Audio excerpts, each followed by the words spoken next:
Тараз қаласындағы әлеуметтік дүңгіршектердің санын арттыру бағаны тұрақтандыруға өз септігін тигізері сөзсіз. Бүгін облыс әкімдігінде өткен жиында аймақ басшысы Асқар Мырзахметов осыған аса назар аударып, жауапты тұлғаларға нақты тапсырмалар жүктеді.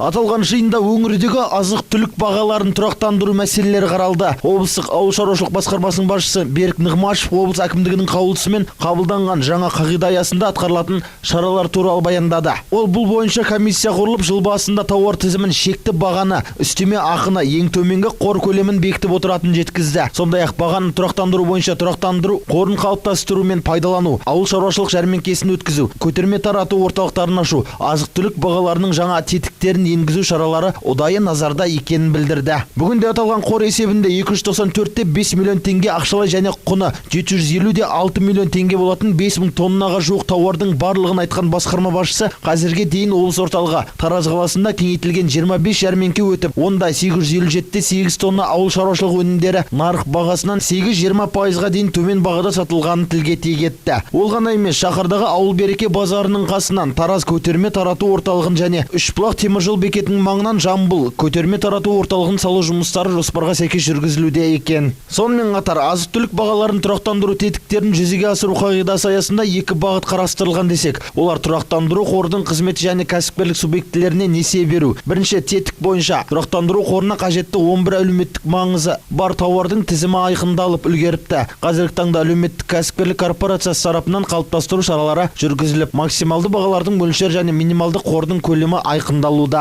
Жиында қала ішіндегі әлеуметтік дүңгіршектердің жайы жан-жақты сөз болды. Бүгінде шаһарда мұндай 10 дүңгіршек болса, тағы 17-сін ашу көзделіп отыр. Аймақ басшысы бұл бағытта қажеттіліктер мен нысандардың өзіндік құнын анықтауда тапсырып, дүңгіршектерді барынша көптеп ашу мәселесін уақыт созбай шешудің маңыздылығына көңіл бөлді. Сондай-ақ Асқар Исабекұлы бағаны бақылау, тұрақтандыру бойынша жүйелі жұмыстың жоқтығын баса айтып, ол бойынша күнделікті атқарылуы тиіс шаралардың кестесі бекітілуі керектігін ескертті. Жаңа қағида бойынша да жұмыстардың жоспар ережесін әзірлеуді тапсырып, ол үшін тиісті тұлғаларға 15 күндік уақыт берді. Нұрлан Әбдікәрім, Шыңғысхан Кеңесхан, Жеті Ньюс.